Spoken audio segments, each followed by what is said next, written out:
Muy buenos días y bienvenidos a Enfoque Político. Les saluda Marilis Llanos. Hoy tendremos fuego cruzado porque me acompañan dos venezolanos con visiones muy opuestas a la actual crisis de Venezuela. Me acompaña Leocenis García, periodista y empresario venezolano que ha llegado a Estados Unidos después de 12 años con prohibición de salida del país y favorece un gobierno de unidad entre la oposición y el chavismo disidente.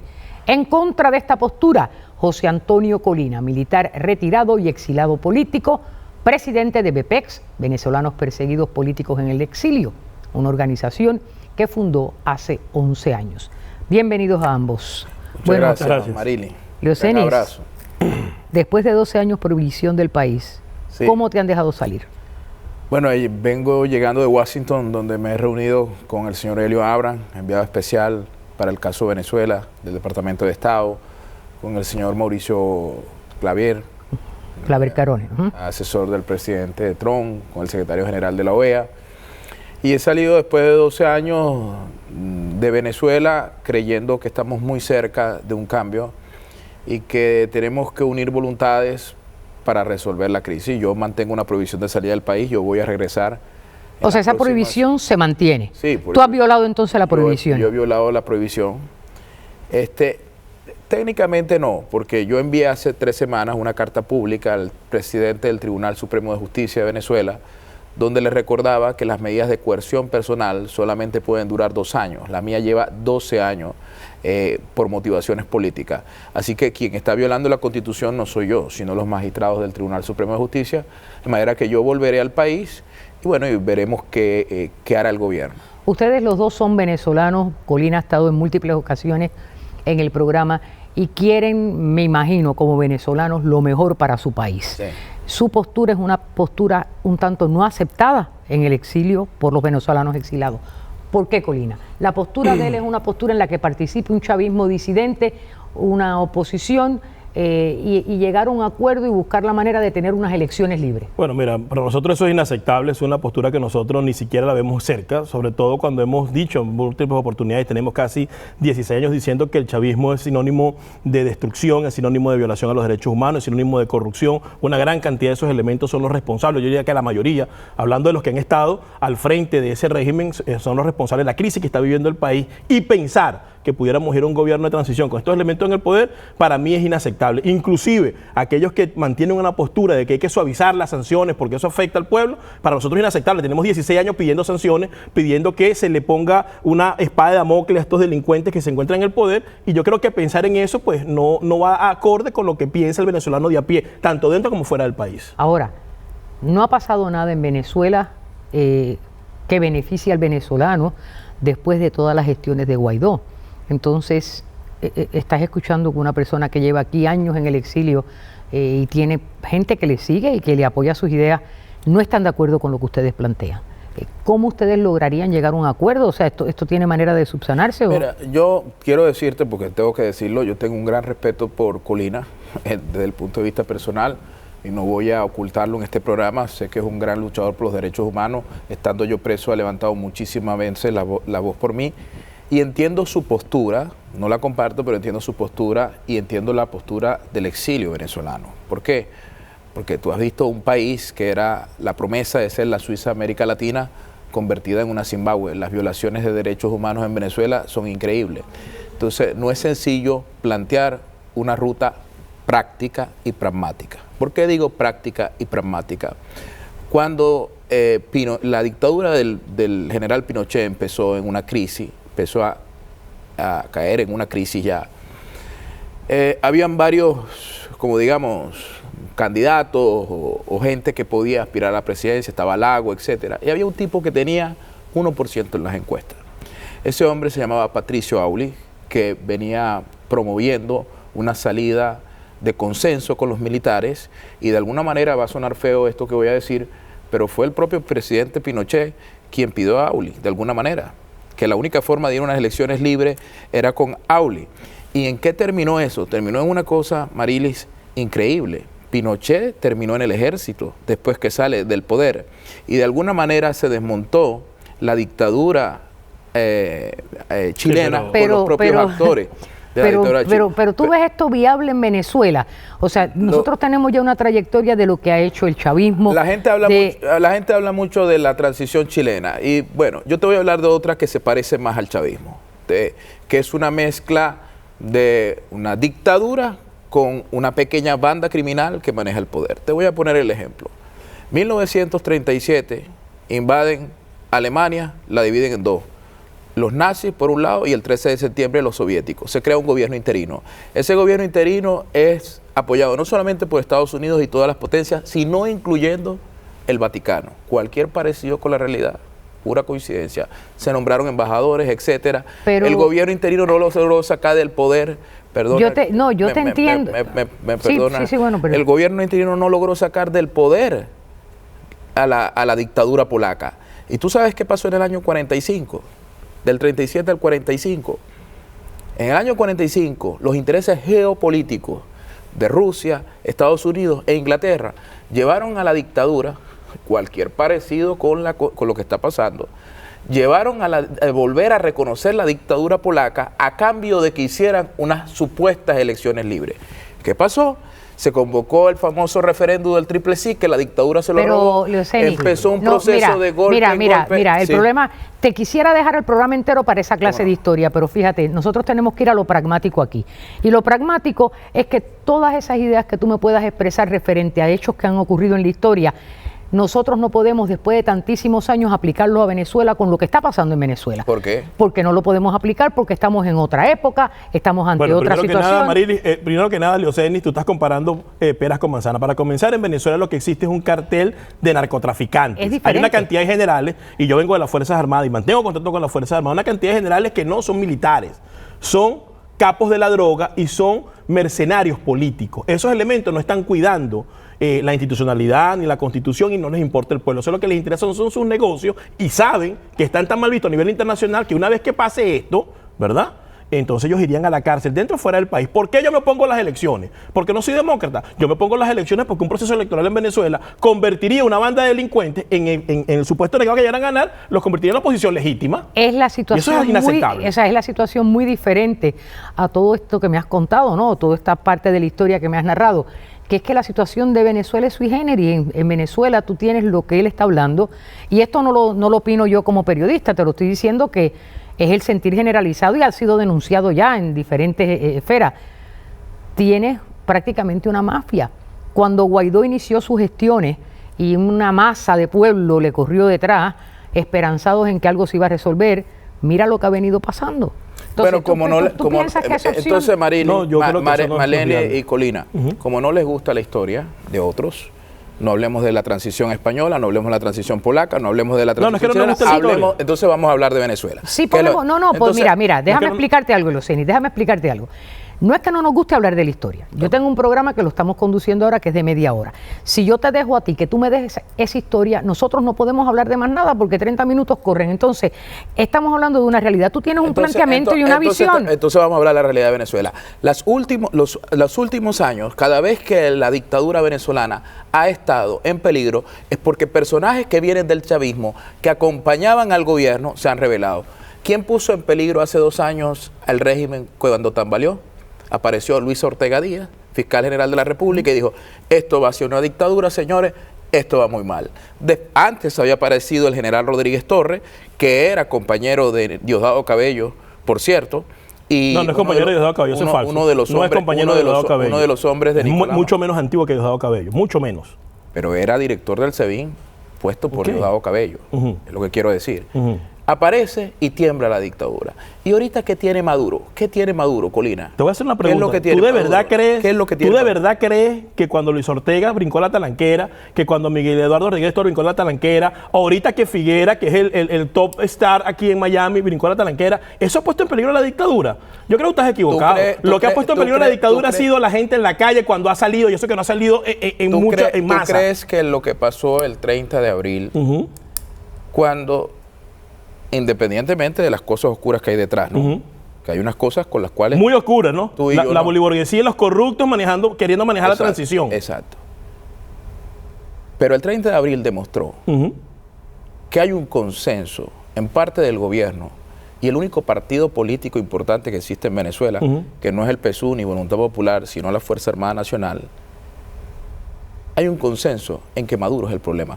Porque lo que yo vi claro fue el 30 de abril, fue que un poco de gente del ejército, de lo los que no ha hecho Guaidó como presidente, se pusieron de acuerdo para intentar sacar a Maduro del poder. Mira, tan no es así, que Figuera, que anda por ahí hablando estupideces, que todo el mundo sabe, no fue capaz de soltar todos los presos políticos. ¿Cuál consenso hay ahí? Maduro tiene el control de la Fuerza Armada. De hecho, lo que no ha hecho Guaidó como presidente interino lo está haciendo Maduro, nombrando generales, quitando generales, ascendiendo, quitando uno y poniendo a otro. ¿De qué me hablas tú? Ahí lo que ha puesto a la dictadura en 3 y 2 ha sido cuando la gente ha podido salir a la calle porque le ha tocado un liderazgo que lo ha hecho. Del resto, cuando eso se ha enfriado, no ha pasado absolutamente más nada. Entonces tú me estás hablando a mí de un gobierno de transición, ¿para qué? Para que haya impunidad en contra un poco de elementos que son culpables de la violación de los derechos humanos, que son culpables de la corrupción en Venezuela. Colina, de ese momento de transición que ustedes lo ven de 2 formas muy diferentes, hablamos tan pronto regresemos de esta pausa. Continuamos con Enfoque Político en unos segundos.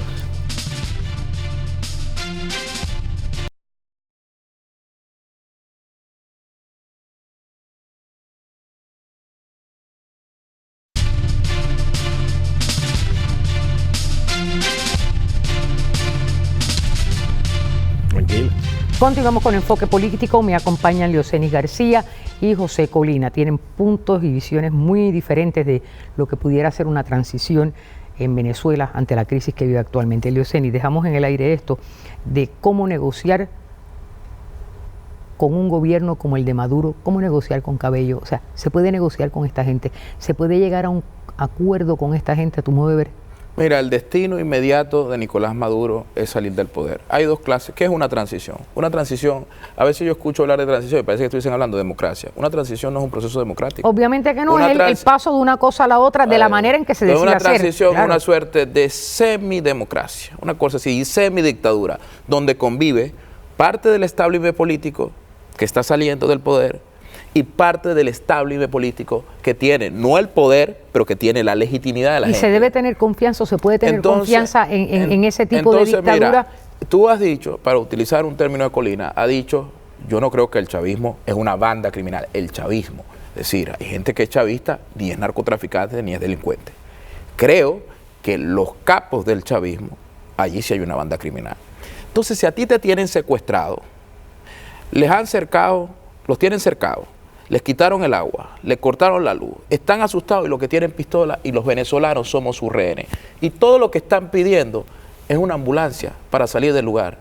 Es un secuestro. Demos la ambulancia con una garantía para que termine el secuestro. Pero la gente que está en el poder en Venezuela en ningún momento ha dado ni siquiera una minimísima esperanza de que van a abandonar el poder. Esa gente está aferrada al poder, lo demostraron, quemaron camiones con ayuda humanitaria, han hecho al pueblo pasar, los han dejado sin luz, sin agua, sin comida, hay gente muriendo. Tú lo sabes, tú vienes de ahí. No es posible. La pregunta que yo tengo es la siguiente. Tú darías esa ambulancia, como estás diciendo, para utilizar tu término, ¿verdad? Entonces tú estarías de acuerdo, y es lo que tú planteas, déjame ver si te entendí.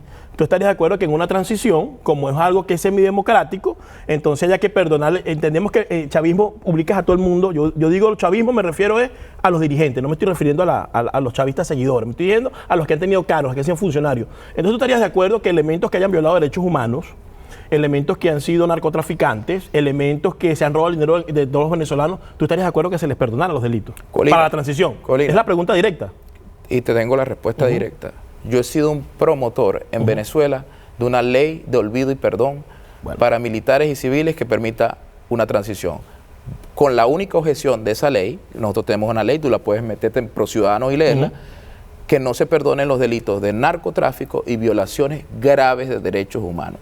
En consecuencia, nadie que tenga probado un juicio de narcotráfico y violación de derechos humanos puede estar. O sea, los corruptos hay que dejarlos que se queden tranquilos, porque no cometieron delitos de derechos humanos. Los delitos de corrupción son delitos contra los derechos humanos.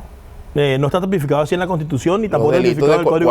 ¿Cuál es la diferencia? No está tipificado, pero la pregunta mía directa es lo siguiente. Por ejemplo, un individuo como Diosdado Cabello... Yo no sé qué quiere hacerte un debate. No, pero es que te estoy preguntando porque tengo dudas. Colina, déjame hacerle una pregunta a Leocenis.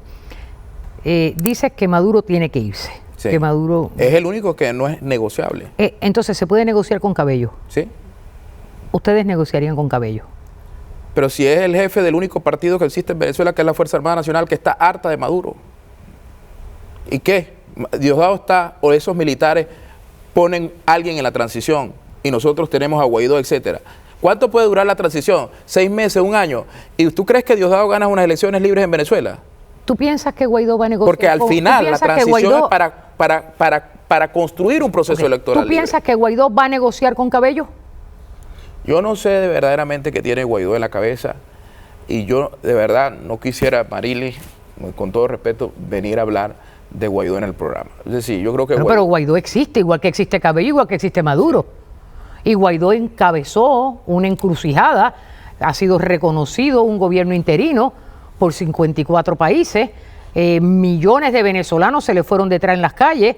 O sea, yo no quiero que tú me des una opinión sobre quién es Guaidó, pero Guaidó está jugando un papel en Venezuela. Yo creo que todo indica que Guaidó en algún momento empezó unas negociaciones con Cabello y algo pasó.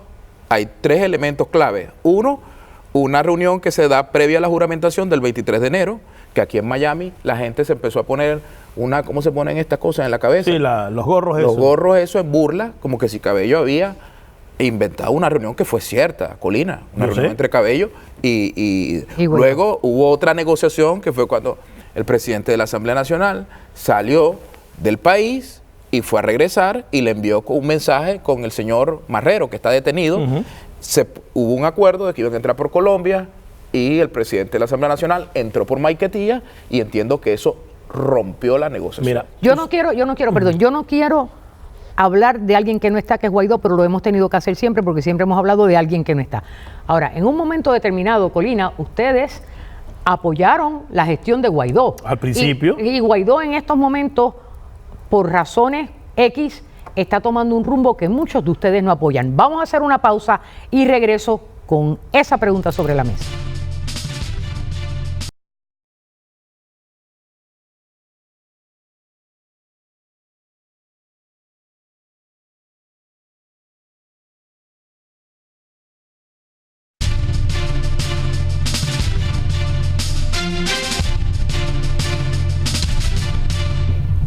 Continuamos con Enfoque Político, Leocenis García y José Colina, ambos venezolanos, 2 visiones, 2 mundos, dos seres completamente diferentes. Leocenis. Los 2 somos negros, pero no sabemos qué es lo que quiere este negro y cuál es lo que quiere el otro. Le estaba preguntando a Colina, ¿es posible que Guaidó entre en negociaciones con Cabello, con el actual gobierno, porque no logró su objetivo inicial? Yo creo que él tiene ganas de eso, pero la población no lo acompaña. Y nadie va a estar de acuerdo con una negociación, digan lo que digan, hablen lo que hablen, nadie va a estar de acuerdo con eso, porque eso no fue lo que se le vendió al país en un principio. Y la gente en Venezuela y fuera de Venezuela tiene mucha rabia, tiene mucha sed de justicia. Entonces negociar con el régimen no es algo que está planteado, no es algo que lo van a hacer. Entonces hay que hacer lo que la gente quiere, ¿no? Ok, bueno, mira, yo no sé si hay que hacer lo que la gente quiere, pero tu principal fuerza es ¿dónde está? En la sociedad. La fuerza social tienes que construirla. Pero si un líder no hace lo que la gente le pide. Un líder hace lo que es correcto. Un líder hace lo que es correcto. Y te puedo asegurar algo. Lo correcto en Venezuela no es negociar. Lo correcto en Venezuela no es lo correcto? Que dejemos a estos tipos aquí en el poder. Lo correcto en Venezuela es construir una fuerza que tenga la capacidad de derrotarlos. Porque tiene gente... De matarlos, dices tú. De derrotarlos. Derrotarlos es neutralizarlos. Entonces, ¿cómo es? Explícame eso para yo entender. Bueno, te lo puedo decir muy facilito. Venezuela tiene en este momento 25 millones de habitantes. El 80% de esos 25 deben ser más o menos como 20 o 18 millones de personas. Tú tienes que tener la capacidad de movilizar esas 18 millones de personas para hacer que la Fuerza Armada cumpla con su rol, que se puede hacer. Pero no ha habido movilizaciones. Porque no hay liderazgo, Leocenis. No hay liderazgo. Esa es la realidad. No hay liderazgo. Guaidó no tuvo el liderazgo necesario para proceder y llegar a donde quería. Yo no lo veo. Yo no voy a hablar de Guaidó. Bueno, pero entonces hablemos de ti. ¿Tú tienes liderazgo? ¿Tú aspiras a la presidencia de Venezuela? Yo estoy haciendo un trabajo que creo que va a tener un fruto. Y te explico por qué. 80% del país está en los sectores D y E, que son los sectores populares. Te cuento algo. Toda la estrategia, para meterme yo también, de los líderes de oposición es la siguiente. Twitter, Facebook, Instagram, televisión. Te cuento una cosa. Las encuestas dicen que de cada 10 venezolanos que viven en los sectores D y E, 3 tienen teléfonos inteligentes y 7 no. Cuando tú le preguntas a los 7 que no tienen teléfonos inteligentes por qué no tienen, te lo explican. Un teléfono inteligente en Venezuela cuesta $100, que son 850.000 bolívares. El sueldo mínimo de un venezolano es 40.000 bolívares. Es decir, para que una persona que vive allá en un cerro en Petare compre un teléfono, tiene que trabajar años y medio. Entonces, estamos desconectados del país. A mí me llaman el nuevo Chávez, el populista. Me llaman de todo, porque yo todos los días estoy en los barrios, todos los días caminando. ¿Eso no te ofende? No me ofende, porque Chávez, con el cual estoy en las antípodas ideológicas, porque yo soy una persona de centro derecha, pudo hacer todos los errores que hemos cometido en la oposición en los últimos años. Pudo trancar calles, llamar a la violencia, pero el tipo no. Decían que tenía 2%. En el año 97, Colina, las encuestas decían que Chávez tenía 2% en las encuestas y que Irene Sáez tenía 80%. Bueno, mira, con lo que tú me estás diciendo, al año siguiente, yo me conozco bien la historia de Chávez, no me la repito, yo me la conozco. Yo estoy hablando para la audiencia. Y aquí la conocen bien también. Yo voy a utilizar tu mismo argumento. O sea, tú me estás diciendo, ¿verdad? Y te lo agarro, es que tú vas directamente al pueblo, ¿no? Entonces eso me ratifica todavía aún más que no hay liderazgo, y te voy a explicar por qué. Porque, vamos a estar claros, en una dictadura como la de Venezuela, en una dictadura como esa, sangrienta, violenta, dirigida por los cubanos castristas, si tú representaras una amenaza real, no estuvieras aquí en Miami, o estuvieras aquí exiliado, estuvieras preso, como están los hermanos Guevara. Colina, perdón. Yo creo que cualquiera que esté viendo este programa, ha visto, puede sentirlo. Yo no voy a caer en un tema de descalificación. No lo voy a caer. Ahora te voy a recordar, perdona, te voy a recordar. Yo tengo 2 hijas, ¿me entiendes? Correcto. Que, como se dice en Venezuela, se la han mamado. Correcto. Entonces, esas 2 hijas mías me han visto estar detenido 9 veces. Exactamente. Y yo no he salido porque llegó el pendejo de Cabello y dijo, mira, a mí me cae bien Leoceni, sácalo. Yo he hecho varias huelgas de hambre que me han provocado daños irreversibles. Correcto. De 60 y 50 días. He dado mis luchas. Yo no le he pedido al mundo pero que luche por yo mí. no estoy cuestionando. Entonces, he salido del país no estoy cuestionando tu pero lucha. perdóname que tú me acabas de cuestionar. No, yo no estoy cuestionando tu lucha. Estoy diciendo algo que es lógico. Déjame terminar. Okay. Tú me has dicho a mí que si yo no representara un peligro para el régimen, yo no estuviera aquí. Yo pedí un permiso al gobierno y no me lo dio. Estoy violando. Lo que no estoy haciendo es quedarme en Miami y no volver a mi país. Yo voy a volver a Venezuela. A lo mejor tú tienes lo mejor me meten preso. A lo mejor no. Porque así como, por ejemplo, yo no estoy cuestionando, yo estoy hablando de hechos, y es un hecho, y no te molestes por eso. Porque estoy hablando de la red, yo no estoy inventando nada. Así como tú has salido 9 veces, los hermanos Guevara nunca han podido salir de la cárcel. Los policías metropolitanos tienen 15 años presos y nunca han podido salir. Y yo no estoy diciendo que tú hayas hecho o no hayas hecho, estoy hablando de una realidad. En ese régimen, Leoceni, porque yo también vengo de ahí, aunque tenga 16 años en Miami, el que representa una amenaza lo encarcelan o lo matan como el capitán Acosta Arévalo. O lo arruinan como hicieron conmigo. Exactamente. Entonces, a eso me estoy refiriendo. Le conviene, ante tu postura, perdón, Colina, tengo que meterme ya en esto. Ante la postura que tienes, Leoceni, ¿no crees que el régimen, conociendo tu plataforma, se beneficiaba de que tú hicieras tus exposiciones sobre otra visión de Venezuela, tanto en Washington con líderes prominentes? No, te explico por qué. Porque, por ejemplo, yo tengo un partido, el Movimiento Pro Ciudadano. El único partido que además recogió la firma, fue el único que llenó el Consejo Nacional Electoral con gente. Por ejemplo, ahí está Timoteo Zambrano, que yo no vi las firmas ni vi esa gente. A Timoteo le aprobaron su partido. A mí no me lo aprobaron. No me lo aprobaron ¿por qué? Porque fue una decisión de Jorge Rodríguez y Delcy Rodríguez. Hay gente en el gobierno que simpatiza con mis ideas, claro, porque ahí todos no están locos, ahí todos no son unos fanáticos, como el señor Jorge Rodríguez y su hermana. Pero hay gente como Jorge Rodríguez, hay gente como Delcy Rodríguez y otros que son unos fanáticos. Pero nosotros no podemos meter a esa gente en ese saco. Yo entiendo todo lo que ha sufrido, no solamente, para no poner el tema de Colina, gente como Colina. Yo cuando he estado aquí en Miami, yo escucho las historias. Es muy difícil estar fuera de tu país. Ahora, yo que me ha tocado hablar con mis carceleros, yo no los odio, porque eso da cáncer.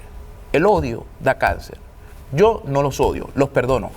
Algún día ellos tendrán que rendir cuenta por lo que hicieron. Pues existe una cosa que es el karma, de eso no se escapa.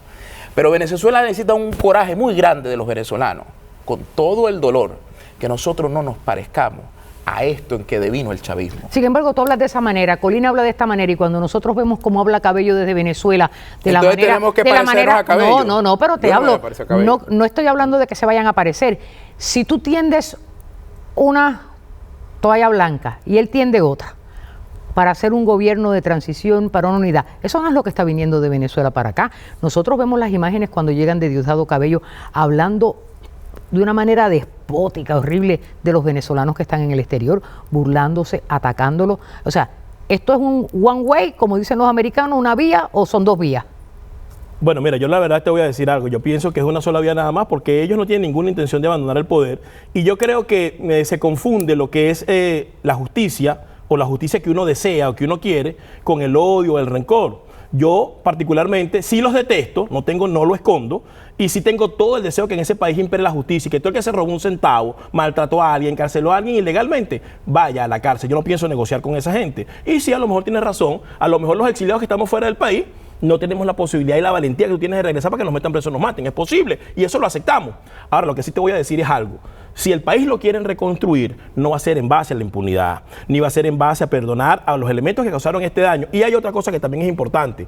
Hay que preguntarle a la gente cuando uno va afuera qué es lo que quiere. Porque, por ejemplo, a mí me molesta sobremanera cuando alguien quiere venir a suavizar las sanciones que nos han costado años impulsarlas. Colina, 1.000.000 de gracias, Lioceni. Te agradezco mucho que en esta breve estancia en Miami hayas tenido oportunidad de estar en Enfoque Político. Amigos televidentes, bueno, esto se queda caliente. Lamento no tener más tiempo. Les deseo el más feliz de los domingos. Los espero el domingo próximo en otro Enfoque Político. A mis invitados, gracias por haberme acompañado.